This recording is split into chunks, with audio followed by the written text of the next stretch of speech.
முதலமைச்சர் ஸ்டாலின் பல்வேறு அரசு நிகழ்ச்சிகள்ல பங்கேற்பதற்காக வரும் 11 மற்றும் 12ஆம் தேதி ஆகிய நாட்கள்ல திருப்பூர் மற்றும் கோவை மாவட்டங்களுக்கு சுற்றுப்பயணம் மேற்கொள்ள இருக்காரு. கள ஆய்வுக்காக கோயம்புத்தூர் மற்றும் திருப்பூர் மாவட்டங்களுக்கு கடந்த மாதம் 22, 23 ஆகிய தேதிகள்ல முதலமைச்சர் பயணம் மேற்கொள்ள திட்டமிட்டிருந்தாரு. அங்க நடைபெறும் கட்சி நிகழ்ச்சிகள்லையும் அரசு நலத்திட்ட உதவிகள் வழங்கும் விழாவிலையும் பங்கேற்க இருந்தாரு. ஆனா கடந்த மாதம் 21ஆம் தேதி முதலமைச்சருக்கு திடீர்னு உடல்நல பாதிப்பு ஏற்பட்டதால சென்னையில உள்ள தனியார் மருத்துவமனையில அனுமதிக்கப்பட்டு சிகிச்சை பெற்று வந்தாரு.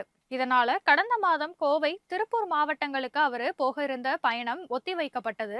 தற்போது முதல்வர் குணமடைந்து வழக்கமான அரசு பணிகளை தொடங்கிவிட்டதால ஏற்கனவே ஒத்திவைக்கப்பட்ட திருப்பூர், கோவை மாவட்ட நிகழ்ச்சிகளுக்கு மீண்டும் ஏற்பாடு செய்யப்பட்டு இருக்கு. அதன்படி வரும் 11 மற்றும் 12ஆம் தேதிகள்ல அந்த மாவட்டங்களுக்கு முதல்வர் ஸ்டாலின் போறாரு. கோவையில மாஸ்டர் பிளான் தயாரிப்பு தொடர்பான ஆலோசனை கூட்டத்துல கலந்து கொள்ள போகும் முதலமைச்சர் மு.க.ஸ்டாலின் திருப்பூர் மாவட்டத்துல உள்ள பல்லடம், உடுமலைப்பேட்டையில நடைபெற உள்ள அரசு நிகழ்ச்சிகள்லையும் பங்கேற்க உள்ளாரு.